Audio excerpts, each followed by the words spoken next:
warahmatullahi wabarakatuh.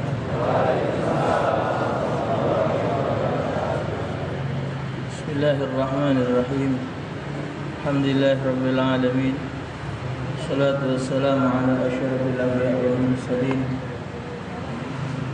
Sayyidina Muhammad wa ala alihi wa ashabihi ajma'in.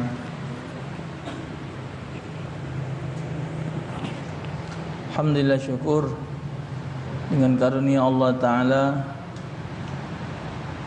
kita kembali dikumpulkan oleh Allah di dalam majlis ini dalam keadaan sehat walafiat. Salawat dan salam junjungan agung Nabi besar Muhammad sallallahu alaihi wasallam serta keluarga dan para sahabat beliau sekalian.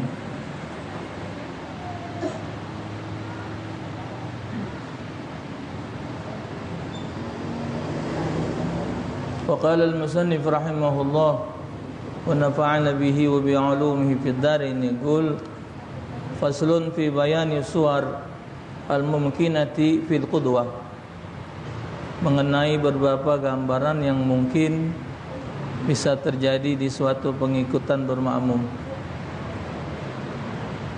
Ini siapa-siapa boleh yang untuk jadi imam dan jadi makmum.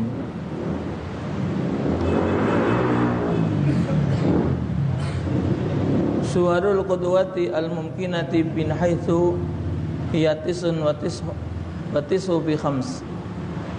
Jadi gambarannya ada 9, yang sah ada 5.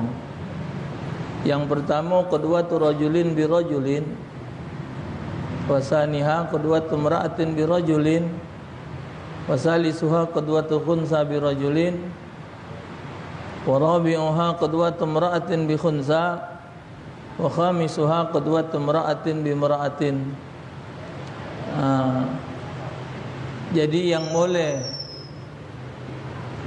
terjadinya solat berjamaah itu, pertama lanang melok lanang, wong lanang melok wong lanang, itu yang sah. Kedua, betina melok lanang, makmumnya betina, imamnya lanang. Siapa baik ni? Siapa baik? Sah.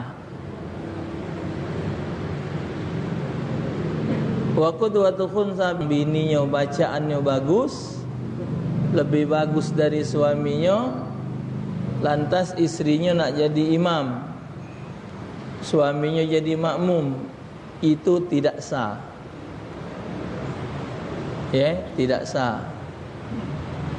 Kalau bacaan suaminya tidak benar, dipaksa kenyo melakukan solat berjamaah, juga tetap tidak sah. Karena wong yang ngerti bacaan Quran, ketika dia dengar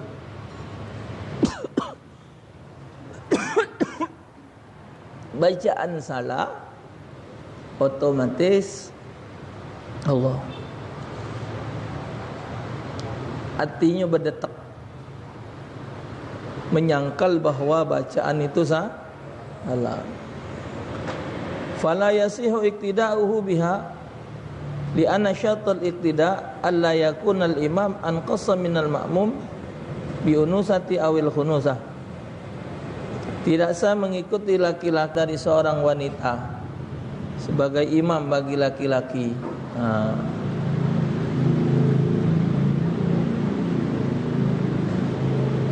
Betina bacaannya tidak baca sekuat bacaan lanang. Bismillahirrahmanirrahim. Alhamdulillahi rabbil alamin. Wong lanang. Tino tak boleh mak itu. Bismillahirrahmanirrahim. Alhamdulillahi rabbil alamin. Tak boleh. Tak boleh. Adeng ukuran kupingnya be. Bismillahirrahmanirrahim. Alhamdulillahirabbil alamin. Kecuali dia sama dia. Ada nian satu masjid, satu musalla, yang isinya betina kalau. Itu juga tidak pakai sound system, tidak pakai speaker. Pakai speaker ini majlis taklim, ngajar. Sebenarnya kalau solat itu yang diimam itu wong di jero mushola, wong di dalam masjid, yang kita imam itu. Jadi suaranya cukuplah wong dalam tu baik dengar. Jangan sekampung diajak semayang, sekampung diajak solat. Kurang besar-besar lagi, kurang besar-besar jebol. Pan ngomong syiar. Nah, kalau ceramah, kalau cawisan, yo mungkin wong yang sakit, wong yang tak kuawo, tak acak betul dengar ceramah di musalla di masjid, dengar be dari rumah.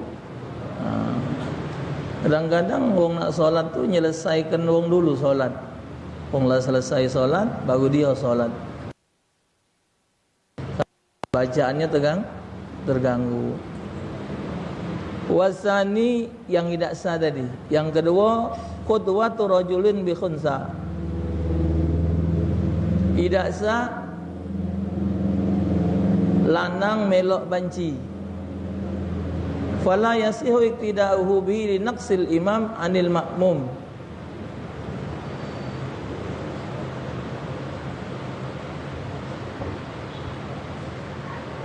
Kenapa? Karena derajat imam tadi lebih rendah daripada makmum. Jadi kalau bahasa lainnya, banci itu karena ada dua kemaluan. Jadi kalau dia di depan, betinanya lebih besar dari lanangnya, otomatis kedudukan dia hukum betina. Jadi sama dengan lanang mengimami betina, tidak boleh, tidak sah. Wasalisu qudwatu khunsa bimra'atin. Yang ketiga,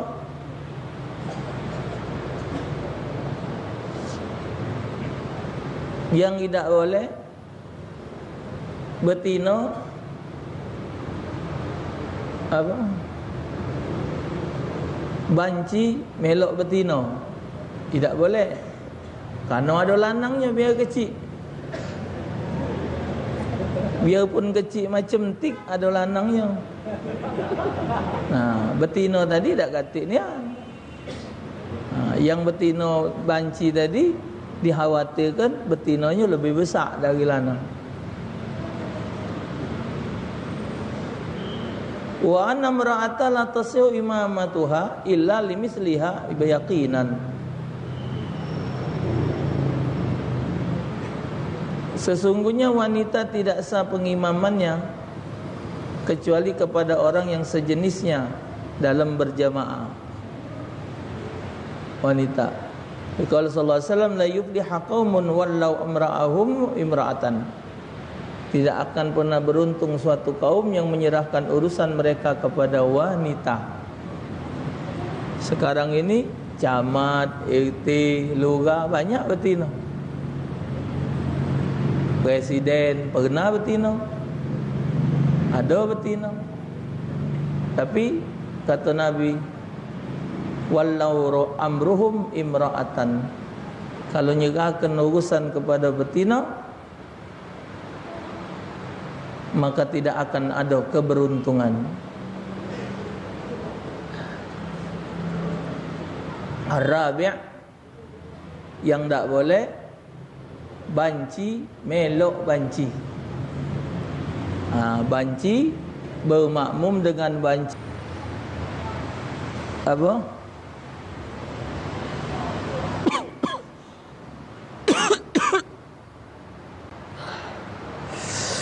Allahumma salli alaihi wasallam. Allahumma salli. Allahumma salli. Yang dihitung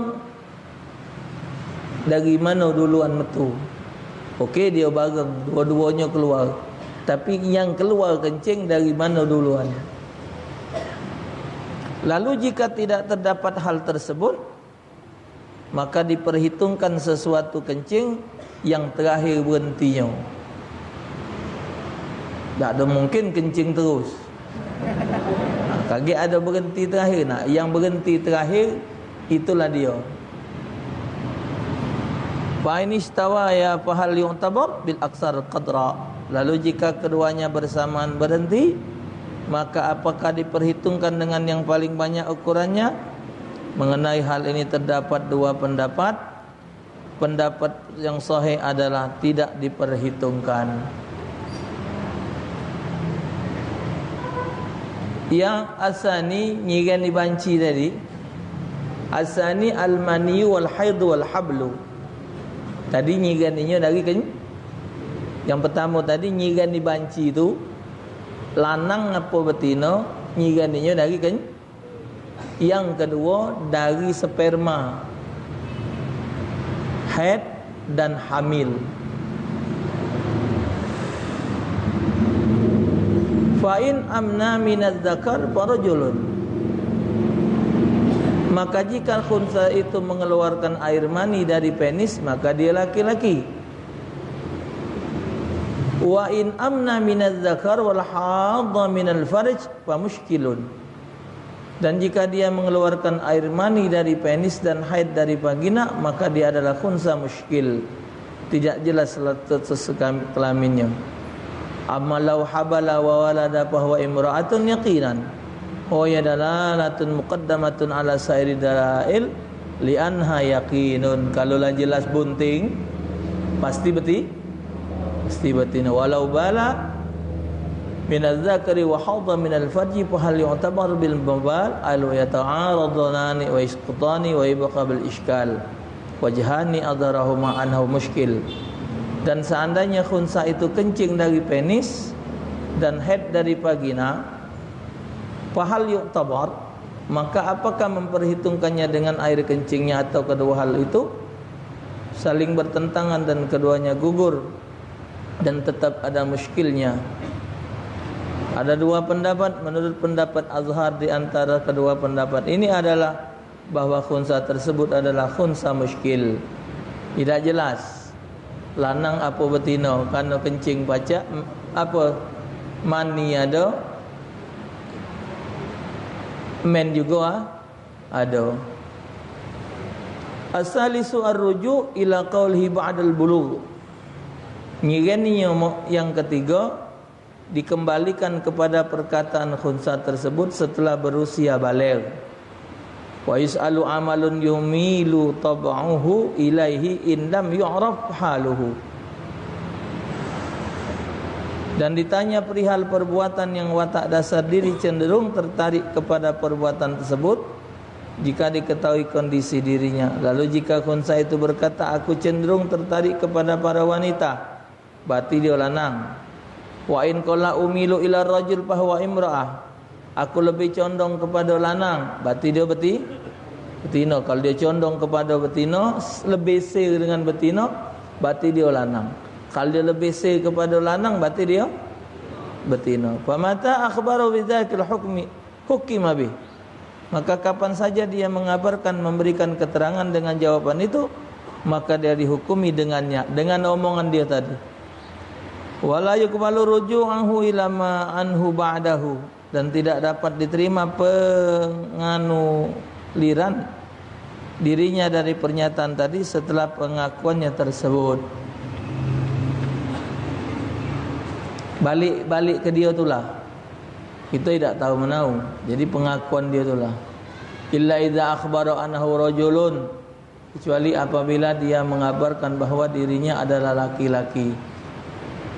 Summa walada wa hina idzin yatayaqqanu annahu imra'atun fayanqudu ma madha minal hukmi bidzukuratihi. Kemudian dia melahirkan seorang anak, maka di saat seperti itu maka dapat dipastikan bahwa khunsa tersebut adalah wanita. Maka batal ketentuan yang telah lalu dari hukum mengenai lelaki dirinya. Amma nabatul lihyah wa nuhudit sadi wa adadul idla' wa la'tibara biha 'alal asah. Adapun tumbuh bulu jenggot, dan montok payudaranya. Ada tumbuh di dadanya, tumbuh payudara, dan hitungan jumlah tulang rusuk, maka tidak ada perhitungan mengenai hal tersebut menurut pendapat yang paling sahih. Nyiganiyo kapan timbul janggut bati lanang, ada buah dada bati betino. Ini yang banci asli. Hati-hati kita nak salaman dengan dia. Berkata Imam Nawawi, saat beliau berada di dekat sapi, sungguh telah datang kepadaku sekelompok orang mengatakan sesungguhnya mereka memiliki sapi yang tidak memiliki farji betina dan juga zakar sapi jantan. Wa innamal ha'inda dar'iha sagabun yakhruju minhul baul. Dan sesungguhnya sapi itu hanya memiliki sebuah lubang di dekat ambing susunya yang dapat keluar air kencing dari lubang itu. Wasa'aluni an jawazi tadhiyati biha. Orang bertanya kepadaku mengenai pembolehan berkurban dengan sapi tersebut. Faqultu tajzi'u li annaha imma dzakara wa unsa wa kilahuma yajzi. Maka aku berkata mencukupi sah untuk berkurban karena sesungguhnya sapi itu bisa berupa jantan atau betina. Dan masing-masing dari dua jenis tersebut adalah mencukupi sebagai hewan kurban. Jadi tidak perlu dipersoalkan korban akikah itu nak kambing lanang, kambing betina sah kalau. Li'annaha laisa bima yanqusul laham wa abtaituhum bidzalik. Karena sesungguhnya tidak ada padanya sesuatu membuat berkurang daging, dan aku memberi fatwa kepada mereka dengan ketentuan ini. Wallahu a'lam bishawab. Jadi itulah bayangan melakukan salat berjamaah orang-orang yang boleh melakukan salat yang berlainan